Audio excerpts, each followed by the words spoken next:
Welcome to our channel career making gardens. Maharashtra राज्यातील तमाम विद्यार्थी आणि पालकांना आज एक सर्वात महत्त्वाचा संदेश मी घेऊन येतोय.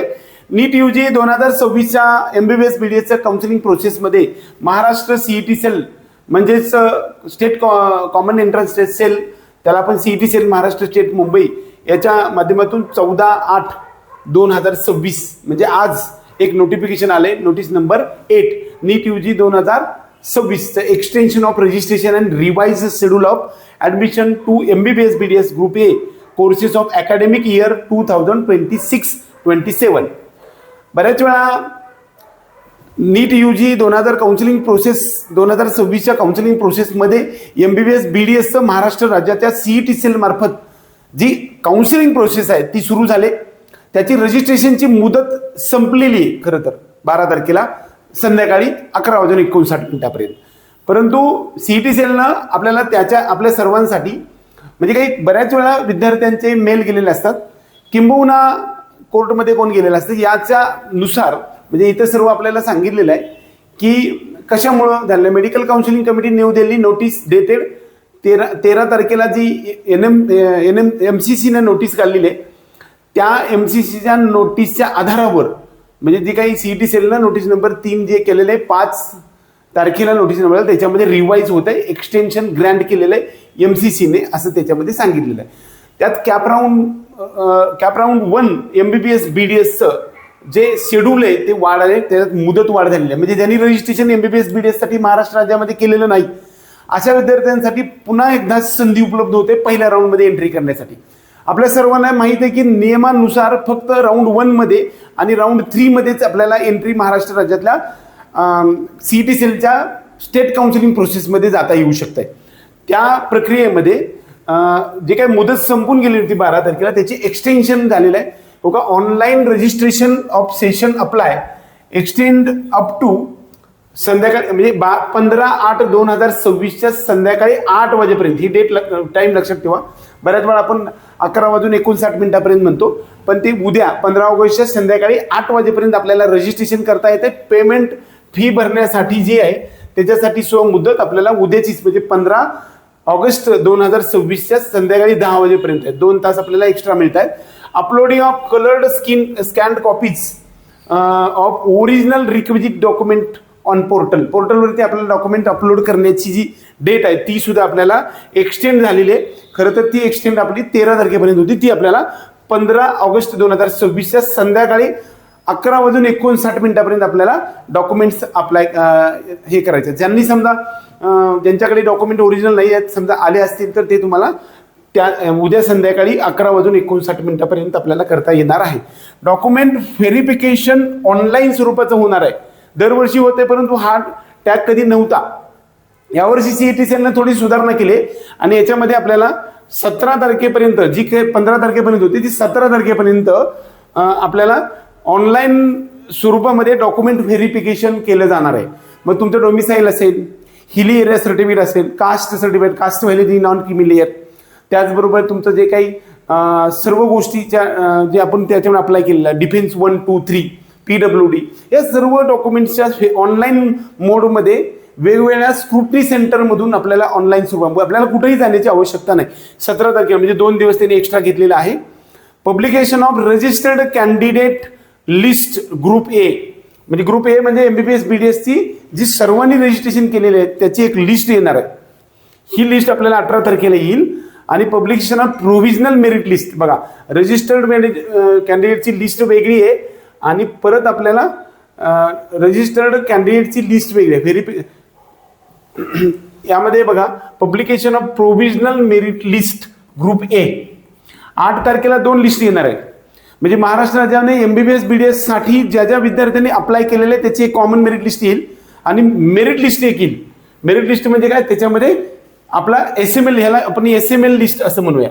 म्हणजे SML लिस्ट आपल्याला 18 तारखेला येणार आहे. Submission of grievances if any candidate need to submit necessary supportive document proof of making any correction no change will be entertained without supporting document.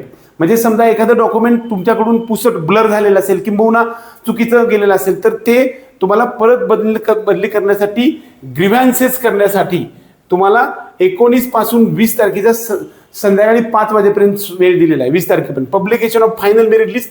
त्यानंतर फायनल मेरिट लिस्ट जी आहे ती आपल्याला 21 तारखेला येणार आहे. ग्रुप ए ची MBBS BDS ची final merit list, त्याला SML लिस्ट असं म्हणूया, ही SML लिस्ट आपल्याला 21 तारखेला मिळणार आहे. Publication of seat matrix. Seat matrix काय भानगड बघा.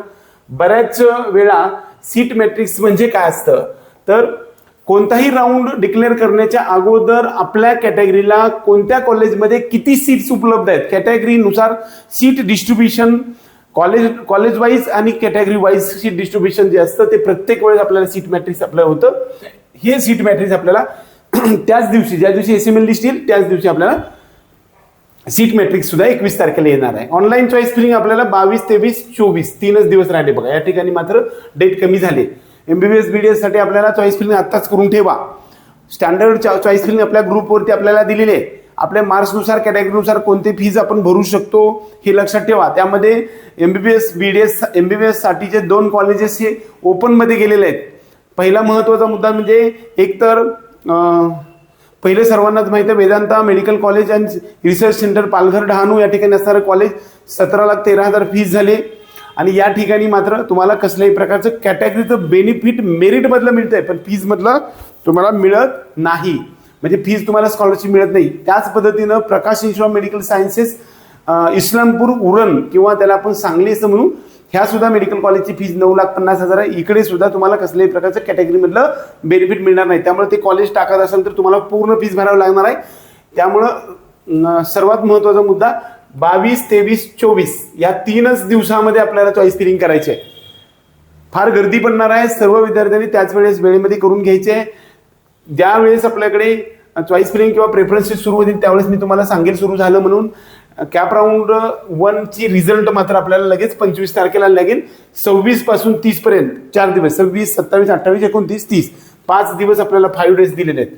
ह्या 5 दिवसामध्ये प्रत्यक्ष रिपोर्टिंग करायचं आहे. Physical joining of allotted college with all original documents and requisite fees DD payment by check.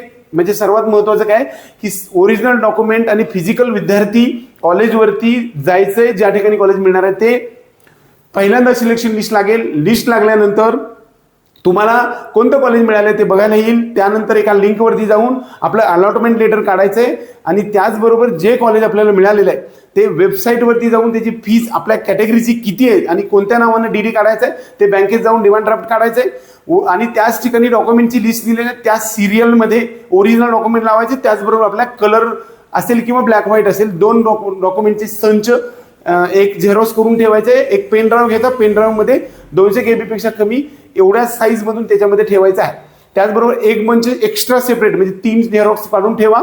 आणि फिजिकल जॉईनिंग आपल्याला 5 दिवसात करायचंय. या जॉईनिंग मध्ये 26 तारखेला सगळ्यांनी लवकरात लवकर जायला चालू करायचंय. कदाचित आपल्याला काही प्रॉब्लेम आला तर पुन्हा आपल्याकडे 5 दिवस शिल्लक राहिले. खूप वेळा विद्यार्थी असं होतं की 26 तारखेपासून 30 तारखेला आपण 30 तारखेला जाऊ म्हणते. 30 तारखेला गेल्यानंतर आपल्याला काहीतरी सपोर्टिव्ह डॉक्युमेंट मिळत नाही आणि मग मात्र आपल्याला अडचण येते.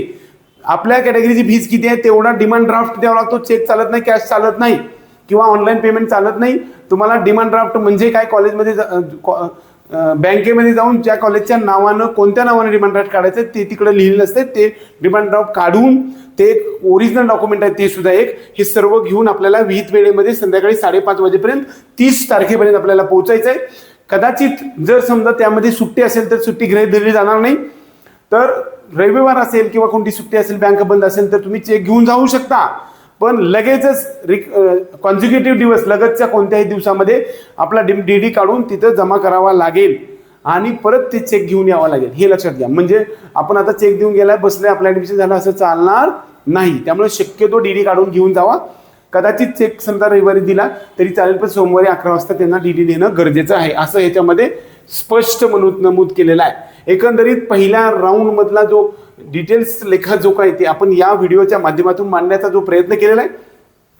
एकंदरीत आपल्या सर्वांना पहिला राऊंडचा एंड आपल्याला 30 ऑगस्ट 2026 ला आहे. पाठीमागे जो काही होतो त्याच्यामध्ये एक्सटेंड 2-3 दिवस झालेले आहेत. आपल्या सर्व विद्यार्थी आणि पालकांना राऊंड 1 MBBS BDS साठीची चॉईस फिलिंग किंबहुना त्या संदर्भातल्या सर्व केरीजच्या संदर्भामध्ये आपल्या प्रत्येक वेळेस अशी सिरीज सुरू जाणार आहे. त्यासाठी आपल्या चॅनलला सबस्क्राईब करून बेल आयकॉन दाबा आणि डिस्क्रिप्शन बॉक्समध्ये दिलेल्या नंबरवरती तुम्ही संपर्क करून आपल्याला आपल्या पेड काउन्सिलिंग प्रोग्राममध्ये सुद्धा येऊ शकता. जय हिंद, जय महाराष्ट्र.